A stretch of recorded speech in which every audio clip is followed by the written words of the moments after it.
こんにちは、ミッキーです。今や日本全国どこにでもありますスターバックスコーヒー。東京都内にお住まいの方であれば、おそらく最寄りもしくは隣駅にはスターバックスあることかなと思います。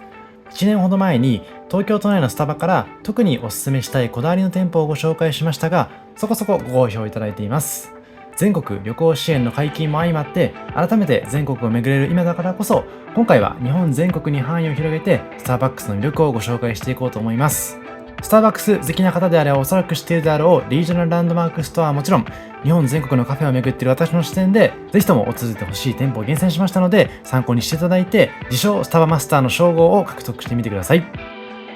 このチャンネルではカフェ巡りなど日常を少し豊かにする情報をお届けします。少しでも応援してくださる方はチャンネル登録をして次の動画も見逃さないでください。ちなみに今回ご紹介するお店の Google マップ位置情報は本動画の概要欄から確認することができますので、実際にお店に訪問する際の参考としてご活用ください。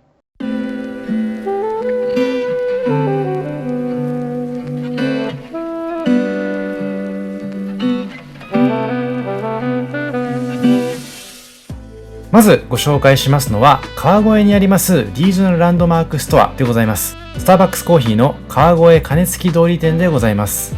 こちらは2020年に訪れるべき世界中のスタバ20選にも選出されました注目すべきお店になっています。リージョナルランドマークストアといいますのは、日本各地域の象徴となる場所に建築デザインされまして、地域の文化を世界に発信する店舗の総称になっています。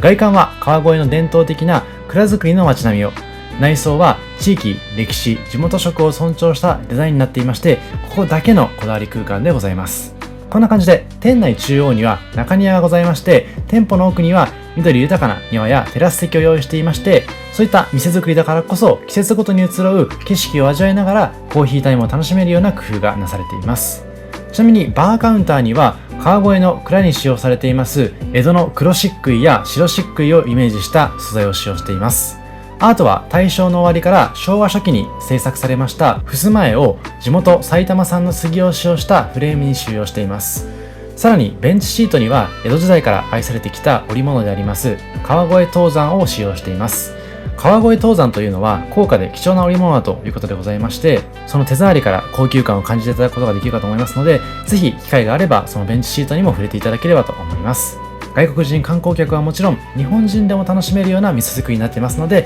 ぜひとも体験していただければと思ってます。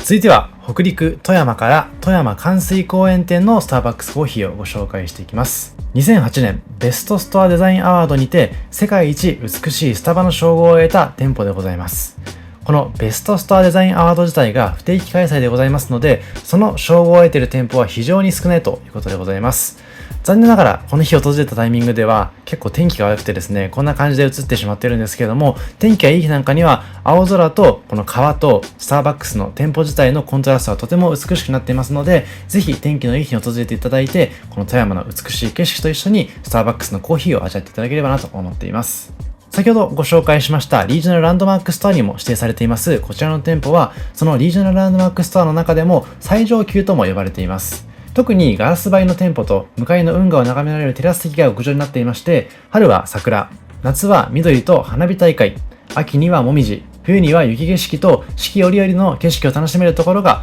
とても特徴的になっています。さらに朝昼晩で全く違った雰囲気も楽しめますので、その四季の4に加えまして朝昼晩の3を掛け合わせていただいて3、4、12、つまり12パターンの景色を楽しめるところも、このリージョナルランドマークストアである富山関水公園店が世界一美しいと言われるゆえんなのかなと感じています。富山駅からも歩いて行ける距離にありますので、富山を訪れる際、ぜひとも訪れてほしいです。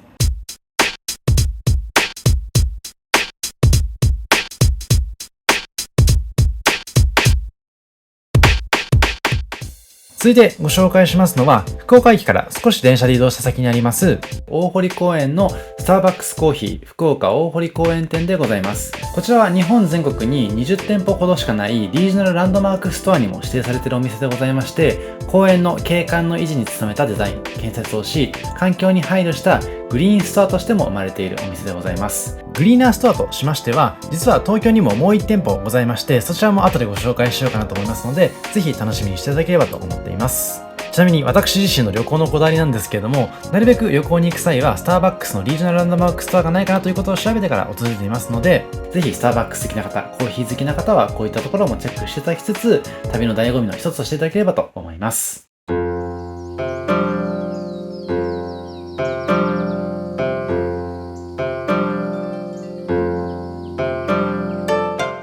さらに福岡からもう1軒ご紹介しますのは、こちらもリージョナルランドマークストアに指定されていまして、太宰府天満宮表参道店のスタバでございます。こちら、木組みがめちゃくちゃ印象的かと思うんですけども、建築家の隈研吾さんによって、自然素材による伝統と現代の融合というコンセプトのもと設計された空間になっています。以前に私が隈研吾さんの建築特集してるんですけども、隈研吾店の中でもご紹介されていて、その模型がすごい気になっていたので、私もこのスターバックス、旅の目的の一つにもなっていました。歴史的文化的な街であります太宰府の史跡、太宰府天満宮の参道に店を構えています店舗になっていますので、太宰府天満宮に行きたいという予定がある方に関しましては、ぜひともテイクアウトでもいいので試してほしいなと思います。ちなみに店舗の奥庭には太宰府天満宮のシンボルでもあります梅の木が植えられているということでございますので、ぜひそのあたりもチェックしていただければというところでございます。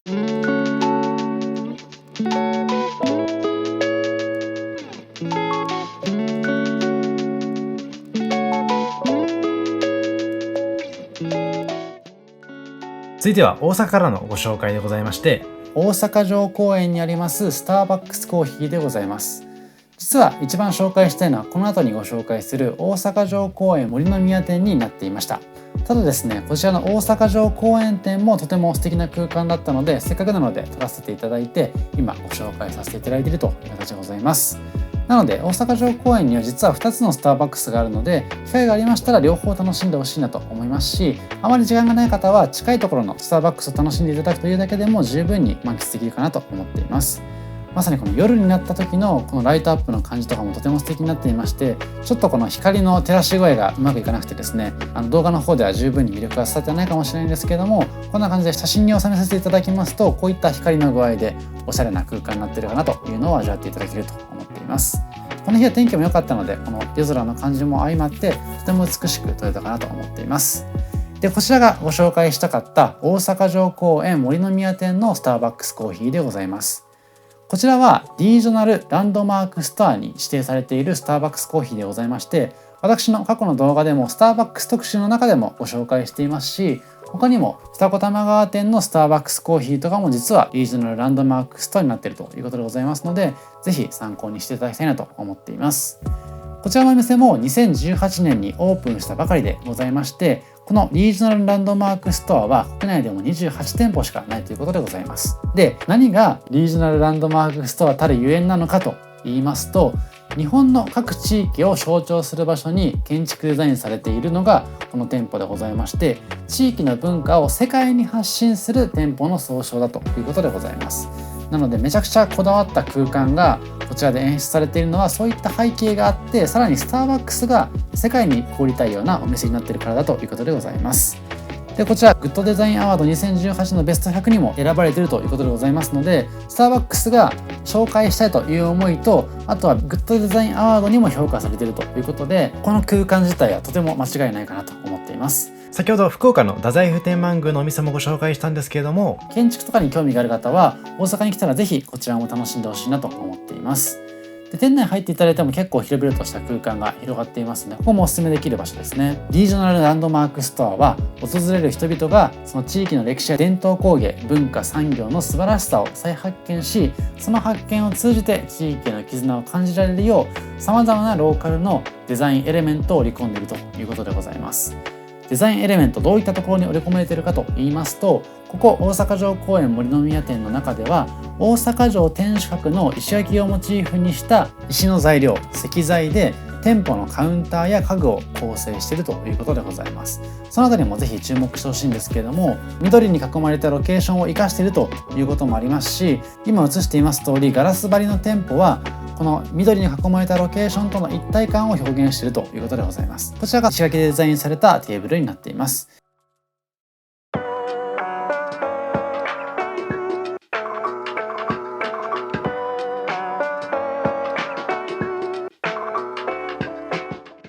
続いては2020年3月、新駅高輪ゲートウェイ駅にオープンしましたスターバックスの新コンセプト店をご紹介していきます。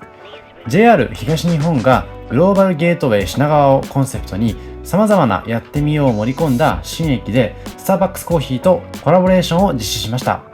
具体的には多様な働き方にフィットする新たな店舗空間でございます。スマートラウンジを日本初導入し、半個室席など一人使いやビジネス利用のニーズに特化した店舗空間を実現しています。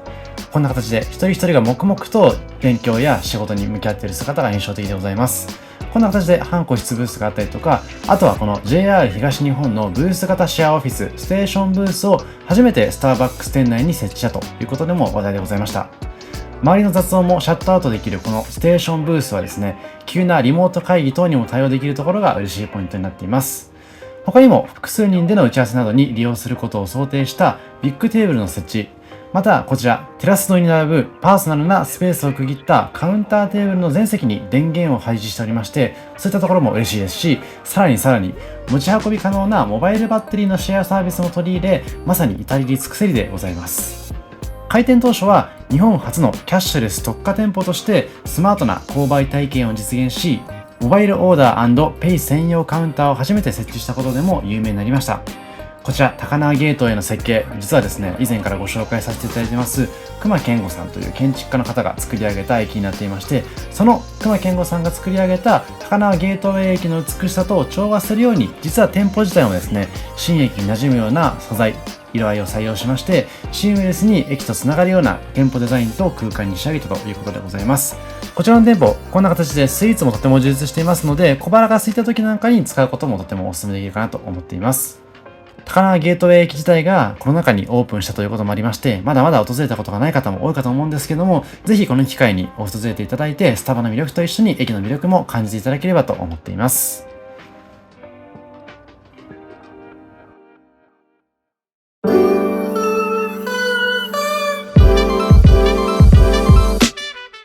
続いては東京郊外の読売ランドから読売ランドグッチョバ店のご紹介でございます。こちらは国内プールでは初となるプールサイドへの出店店舗であるスターバックスコーヒーでございまして、店舗デザインコンセプトはコーヒーバイプールサイドということでございます。夏はプール、冬はイルミネーションを楽しみながらコーヒーを飲むことができます読売ランドならではのスターバックスコーヒーになっています。注目はカウンターテーブルに導入されていますインタラクティブアートということでございまして、この後ちょっとご紹介しますけれども、同じく読売ランドに2020年に誕生しました新感覚フラワーパークであります花日和のアートショーを手掛けるシムディレクト&竹中が制作しているということでございます。このイルミネーションの景色もとても美しいですよね。そして今回訪れることはできなかったんですけども、こちら読売ランドの花日和店というところもとてもおすすめでございます。こちらはまた別途読売ランドの入場料と別にかかる花日和用のチケットが確か必要になったかなと思うんですけども、こんな感じでですね、その花に彩られた特別な空間がここにはありますので、スターバックスの中でも特に特徴的な店舗の一つとも言えるかなと思っています。こちらも2020年にオープンしたばかりなので、ぜひ興味がある方は訪れてほしいなと思っています。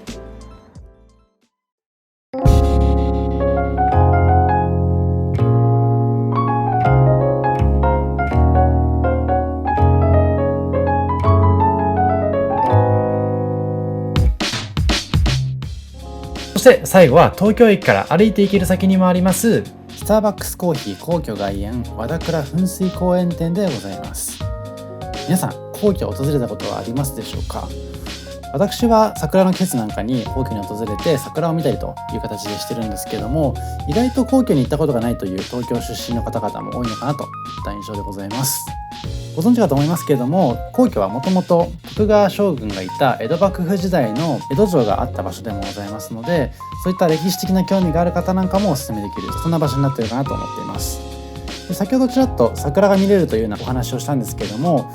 皇居はですね、基本的にこういった桜の見る季節とかに期間限定で開放されるといったイメージでもありますので、今回ご紹介するスターバックスは基本的に入ることができるかと思うんですけれども、その他のスペースはぜひですね、インターネット上の情報を見ていただいた上で訪れていただくと確実かなと思っています。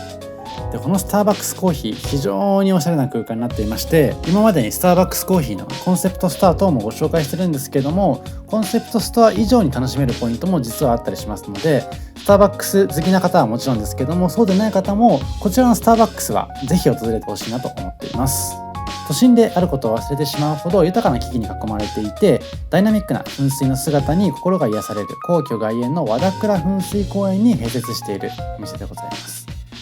ちなみにこちらのお店は2021年の12月1日にオープンしたばかりということでございまして、まだ誕生して1年ほどと比較的できたばかりのお店になってますので、ぜひ一足早く高級な空間を楽しんでいただければと思っています。で、こちらのお店なんでそんなにおすすめかと言いますと、まずはこちらのデジタルサイネージですね。このデジタルサイネージで商品を提示することで廃棄物の削減を目指しているということでございまして、それ以外にも使い捨てカップ 75% 削減のためのリユーザブルカップの販売をしていたりっていうところで、こちらのお店全体として環境に配慮した取り組みを推奨しているグリーナーストアということでございます。さらにグリーナーストア、おそらく世界中にはあるかもしれないんですけれども、日本の中ではこちらが1号店だということでございますので、東京駅だからこそ、こちらの皇居前だからこそ楽しめる極上の空間になっています。で、店内自体も他のコンセプトストアと比較しても遜色ないぐらいにこだわりの空間になっていますので、まさにインスタ映えな空間の中で楽しめることができるようなカフェかもしれないです。席の数も比較的多いですし、私の中では結構スターバックスコーヒーって席の数そこそこあるんだけども、どうしてもこうギューッと凝縮された形で割と密な感じになってしまっているところが多いような印象なので、こちらのスターバックスコーヒーは席の間隔も広いですし、広々と各々の空間を楽しむことができるかもしれないです。で、さらにこちらのスターバックスコーヒーの場合はテイクアウトされた場合でもこの皇居自体の空間がとても素敵なので、外で飲んでいただいてテイクアウトで楽しんでいただくというのも楽しめるポイントになってますので、こちらはあまり訪れても外れがあったりというところのリスクも回避できるかなと思っています。で、結構東京駅周辺ということもありますし、丸の内側ということもありますので、平日とかに伺うと、金融系のビジネスマンの方々がパソコンを開いて仕事をしているのかなといった形でございます。で、こちらは店内の内装も含めて非常に環境に配慮したような空間になってますので、今映していますこちらのテーブルも木でデザインされたようなテーブルになっています。最後にですね、前回ご紹介させていただきました東京都内のスタバ7選の様子を少しご紹介させていただきたいなと思っています。こんな感じで東京都内にはおすすめなスタバがいくつかありまして、私もその中で厳選させていただいた店舗を過去の動画でご紹介してますので、もし興味がある方いらっしゃいましたらそちらも合わせていただくと、東京都内のおすすめ店舗はほぼ網羅できるかなと思っています。ちょっとね、私自身まだご紹介できてないスタバの店舗もあるんですけども、今後機会があれば訪れさせていただきまして、その魅力をまた別の形でお伝えできればなと思っています。ちなみに最近12月にまた新しく丸の内にスタバができたということでございますので、そちらもぜひ訪れてみたいなと思っています。以上、今回は日本全国最強スタバ8選という形でご紹介させていただきました。東京はもちろんのこと、大阪や福岡、そして富山や川越からもご紹介させていただきました。リージョナルランドマークストア、この動画を見られた方はおそらくご理解いただけたかなと思っていますので、もしですね、皆さんも全国に旅行される際にはリージョナルランドマークストア、スタバと調べていただきまして、もし存在する場合にはそちらも観光スポットの一つとして楽しんでいただくと、カフェ好きな皆さんにとっても充実した時間にすることができるかなと思っています。あとはスタバのアプリとか地域限定のタンブラー等もスターバックスの楽しみ方かなと思いますので、ぜひそういったところも訪れた際には体験していただければと思います。以上、ミキでした。ありがとうございました。